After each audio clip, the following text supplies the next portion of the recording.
Hello dear students, कैसे हैं सभी। आई होप सभी ठीक होंगे, पढ़ाई लिखाई सभी की अच्छी चल रही होगी। डियर स्टूडेंट्स, जैसे कि आपको पता है ये लेक्चर नंबर हमारा कौन सा है, 4th है। अभी तक हमारे 3 लेक्चर हो चुके हैं। ऑलराइट, और आपने अगर अभी तक नोटबुक यानी कि अपनी जो बुक्स हैं एनसीईआरटी की, अगर अभी तक आपने परचेज नहीं किया तो उसको बुक्स को परचेज कर लो और साथ साथ में आप अपनी कॉपीज को मेंटेन करते हुए चलो। आज हमने पढ़ना है कि किस तरह से आपकी इमेजेस बनती हैं, उसके कुछ रूल्स हैं। टोटल कितने रूल्स हैं? There are 4 rules. इन 4 रूल्स के बारे में हम इस लेक्चर में पढ़ेंगे। पहला रूल क्या कहता है? देखो, इंसिडेंट रे। मैंने पहले ही बताया था आपकी 2 किस्म की रेज होती हैं। एक होती है रे जो इंसिडेंट होती है, दूसरी होती है रे आपकी, उसको हम क्या बोलते हैं? Reflected ray.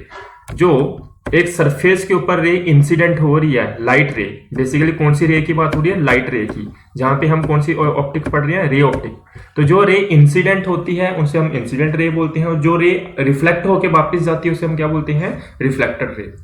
अब बोलता है फर्स्ट रूल क्या कहता है? इफ इंसिडेंट रे is parallel to the principal axis after reflection it will pass through principal focus। Ji, principal axis क्या है, प्रिंसिपल फोकस क्या है, ये मैंने लास्ट लेक्चर में, 3rd लेक्चर में आपको बताया है। अगर अभी तक आपने 3rd लेक्चर ही नहीं देखा तो पहले 3rd लेक्चर जाके देखो, ठीक है। देखो, मैंने क्या बताया था, ये आपका मिरर है, और अगर मैं इसकी बाहर वाली साइड को क्या कर दूं? पॉलिश कर दूं, तो ये कौन सा मिरर हो जाएगा? आपका कॉन्केव मिरर हो जाएगा। ये बात तो सभी को पता ही है। ऑलराइट, अब देखो यहां पे मैं एक क्या ड्रॉ कर दूं? Give me a second. Okay, मैं यहां पे क्या ड्रॉ कर दूं? एक आपकी इस तरह से एक लाइन ड्रॉ कर दूं। ये जो लाइन है, ये कौन सी लाइन है? ये आपकी, इसके हम क्या कहते हैं? इसे हम कहते हैं प्रिंसिपल एक्सिस। इसे हम क्या बोलते हैं? Principal axis. और यहां पे जो पॉइंट होता है, मैं कलर चेंज कर लेता हूं। देखिए, यहां पे जो पॉइंट होता है, इस पॉइंट को हम क्या बोलते हैं? पोल। यहां पे क्या होता है? फोकस। यहां पे क्या होता है? आपका सेंटर ऑफ कर्वेचर। अब क्या कह रहा है? स्टेटमेंट क्या कह रही है? बोलती है कोई भी रे जो कि क्या होगी? आपकी पैरेलल होगी। कोई भी रे जो पैरेलल हो आपकी किसके? प्रिंसिपल एक्सिस के। मान लीजिए कोई ऐसे करके रे आती है और यहां पे क्या होती है? इंसिडेंट होती है।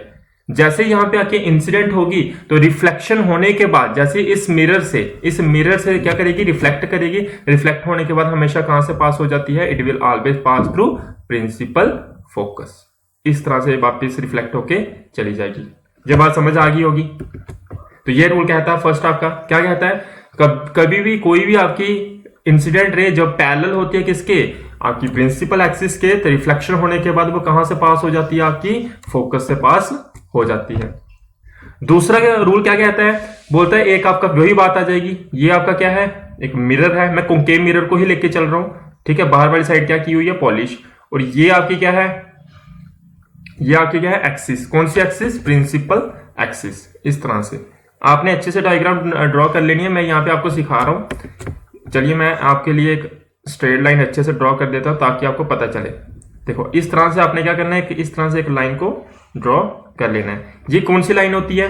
ये प्रिंसिपल एक्सिस होती है। यहां पे पोल होता है, यहां पे फोकस होता है, और यहां पे क्या होता है? आपका सेंटर ऑफ कर्वेचर होता है। ऑलराइट, अब रूल क्या कहता है? रूल क्या कहता है? अगर कोई भी इंसिडेंट रे जो कहां से पास हो रही है? प्रिंसिपल फोकस से पास हो रही है, और रिफ्लेक्शन होने के बाद वो कहां से पास हो जाएगी? आपकी प्रिंसिपल एक्सिस।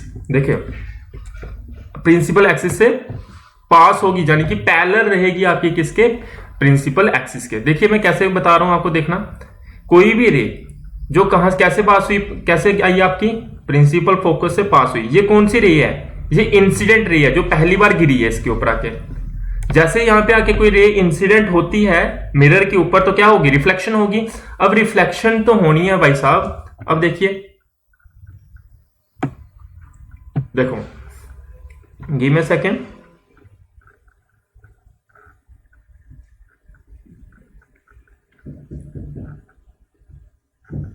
Okay, fine. देखिए, अब जैसे यहां पे आके इंसिडेंट होगी रे तो वो उसकी क्या होगी? रिफ्लेक्शन होगी। अब रिफ्लेक्शन जैसे ही होगी रे की, तो रिफ्लेक्शन होने के बाद ये क्या कैसे जाएगी? It will pass parallel. जो कैसे जाएगी? पैरेलल जाएगी। किसके पैरेलल जाएगी? आपकी प्रिंसिपल एक्सिस के पैरेलल जाएगी। तो प्रिंसिपल एक्सिस कौन सी है आपकी? ये देखिए, ये आपकी क्या है? प्रिंसिपल एक्सिस है। यहां पे एक रे क्या करी? इंसिडेंट हुई। कहां से पास हुई? ये पहले इंसिडेंट रे आपकी फोकस से पास हो रही है। जब भी कोई इंसिडेंट रे फोकस से पास होती है after reflection it will pass parallel to the principal axis. समझ गए होगे दूसरा रूल भी।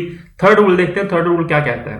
देखिए थर्ड रूल क्या कहता है अभी, कोई भी जो रे है आपकी वो क्या कर रही हो, पास कर रही हो सेंटर ऑफ कर्वेचर से, तो रिफ्लेक्शन होने के बाद वो क्या कर लेगी, अपने पाथ को रिट्रेस कर लेगी। कहना क्या चाहते हैं, देखिए ये आपका फिर से मान लीजिए कॉन्केव मिरर है, बाहर वाली साइड मैंने क्या कर दी, पॉलिश कर दी, ठीक है। और यहां पे एक हम ड्रॉ कर लेते हैं क्या, प्रिंसिपल एक्सिस। ऑलराइट, यहां पे हमारी ये क्या आ गई, प्रिंसिपल एक्सिस। फाइन।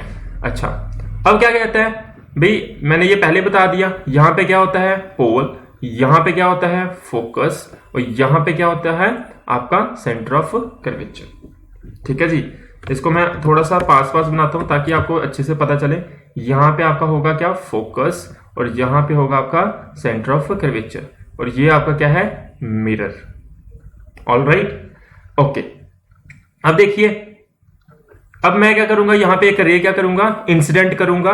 जो इंसिडेंट रे होगी, अब बहुत इंपॉर्टेंट बात, जो कहां से पास हो रही हो, आपके सेंटर ऑफ कर्वेचर से पास हो रही हो। तो मैं रे को कहां से, ये आई आपकी एक रे, और इंसिडेंट होगी आपकी कहां पे, मिरर के ऊपर। जैसे ही कोई रे इंसिडेंट होती है मिरर के ऊपर, तो आपकी रिफ्लेक्शन होने के बाद ये रे क्या करेगी, अपने पाथ को रिट्रेस कर लेगी। तो यानी कि ये रे यहां पे आके तो गिरी, और वापस रिफ्लेक्ट होके यहीं से पास होके वापस चली जाएगी। क्या ये बात समझ आई कि नहीं आई? देखो मैंने क्या कहा, पहले क्या हुआ, एक रे आई, इधर आके इंसिडेंट हुई, इंसिडेंट तो हुई पर पास कहां से हुई है, वो सेंटर ऑफ कर्वेचर से पास हुई है। कोई भी रे जो इंसिडेंट हो रही है मिरर के ऊपर, अगर वो पास कर रही हो सेंटर ऑफ कर्वेचर से, तो after reflection it will retrace its path, वो अपने पाथ को क्या कर लेगी, रिट्रेस कर लेगी, वापस वहीं से सेंटर ऑफ कर्वेचर से ही पास कर जाएगी रिफ्लेक्ट होने के बाद। तो पहले रे सेंटर ऑफ कर्वेचर से आई और इंसिडेंट हुई यहां पे, और रिफ्लेक्शन होने के बाद वो किस तरफ चलेगी, इस तरफ चलेगी। लास्ट रूल देखते हैं क्या कहता है। अब ये तो हो गए नॉर्मल केसेस। अब एक लास्ट जो रूल है वो देखिए क्या है। देखिए ये आपका फिर से कौन सा मिरर आ गया, कॉन्केव मिरर। मैं कॉन्केव मिरर लेके चल रहा हूं क्योंकि इजी होता है, आपको ज्यादा अच्छे से समझ आ जाएगी। अब देखो ये यहां पे आपको क्या ड्रॉ करनी है, प्रिंसिपल एक्सिस। तो मैं ड्रॉ कर लेता हूं प्रिंसिपल एक्सिस। ये आ गई हमारी क्या, प्रिंसिपल एक्सिस। और यहां पे क्या होता है भाई, पोल, यहां पे क्या होता है हमारा फोकस, यहां पे क्या होता है हमारा सेंटर ऑफ कर्वेचर होता है। ऑलराइट, अच्छा अब क्या कहता है रूल कहता है कोई भी रे जो इंसिडेंट होती है आपके किसके ऊपर, मिरर के ऊपर। जैसे कोई रे इंसिडेंट होती है आपके मिरर के ऊपर, अब यहां पे वो पैरेलल नहीं है प्रिंसिपल एक्सिस के। जितने हमने 3 रूल्स पढ़े उन तीनों रूल्स को फॉलो नहीं करती है। ना ही वो फोकस से पास हो रही है, ना ही वो सेंटर ऑफ कर्वेचर से पास हो रही है, और ना ही वो पैरेलल है आपके किसके, प्रिंसिपल एक्सिस के। तो उस केस में क्या होगा, देखिए मान लीजिए अब रे कैसी आई आपकी, कुछ इस तरह से आई। मान लीजिए इंसिडेंट कहां पे हुई आपकी, इधर पोल पे आके हुई। अब रूल क्या कहता है, जब भी ऐसा होगा आफ्टर दिस रे की क्या होनी है, रिफ्लेक्शन होनी है। रिफ्लेक्शन होने के बाद वो डायगोनली रिफ्लेक्ट होके इधर चली जाएगी। अब यहां पे इंपॉर्टेंट बात जो सीखने वाली है वो क्या है, वो देखिए। जब भी ऐसा होता है, अब यहां पे भी एक एंगल बन रही है और यहां पे भी एक एंगल बन रही है, बात समझ आ रही है। और ये इसको हम क्या मान लेंगे, नॉर्मल। इसको हम क्या मान लेंगे, नॉर्मल। ये परपेंडिकुलर है आपका, ठीक है।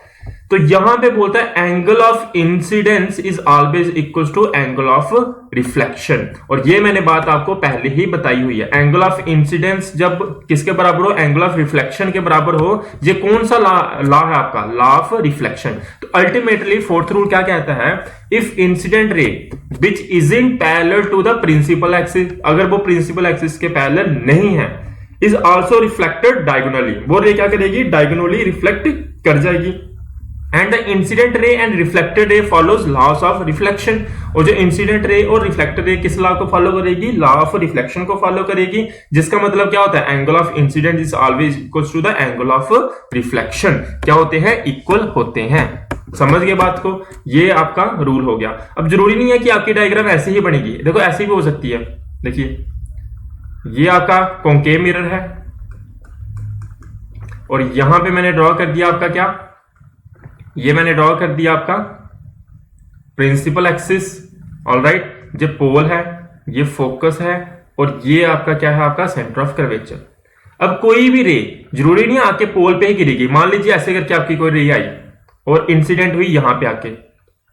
अब ऐसा जब कंडीशन हो जाएगी तो आपको यहां पे सबसे पहले क्या ड्रॉ करना पड़ेगा, नॉर्मल। नॉर्मल हमेशा कैसे ड्रॉ होता है, आप सेंटर को मान के चलिए ऐसे करके, ऐसे डॉट बना दो और ऐसे करके एक नॉर्मल ड्रॉ कर देना है, ठीक है। अब जो रे होगी, वैसे आपकी इसकी जरूरत तो पड़ेगी नहीं, अब जब रे होगी वो क्या करेगी, रिफ्लेक्ट करेगी डायगोनली, और कैसे, इस तरह से रिफ्लेक्ट होकर वापस चली जाएगी।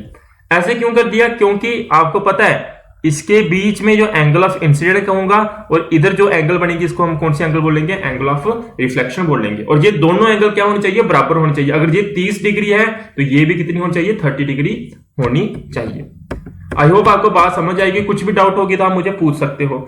याद रखना, ये नॉर्मल हमेशा जब भी आप मिरर, स्फेरिकल मिरर के केस में जब भी आप नॉर्मल ड्रॉ कर दो, कैसे ड्रॉ करोगे, ये आपका फोकस होता है, ये आपका सेंटर ऑफ कर्वेचर होता है। और आपको सर्कल्स की प्रॉपर्टीज पता होगी। आपको जब भी सर्कल के ऊपर क्या करना है, नॉर्मल ड्रॉ करना है, तो सेंटर को से ऐसे करके लाइन ड्रॉ कर दो। ये हमेशा क्या होती है, नॉर्मल होती है आपकी स्फेयर पे। यहां पे ड्रॉ कर दो, ये भी नॉर्मल है। ऐसे ड्रॉ कर दो, ये भी नॉर्मल है। ऐसे ड्रॉ कर दो, ये भी नॉर्मल। सारे क्या आपके नॉर्मल होते हैं। तो आपका जो फोर्थ रूल है वो समझ आपको आ गया होगा, आई होप। अगर आपको कुछ भी डाउट होती है तो आप मुझे कमेंट सेक्शन में मुझे पूछ सकते हो। वीडियो को लाइक कर देना, अपने फ्रेंड्स के साथ भी शेयर कर देना। Bye bye, have a next day.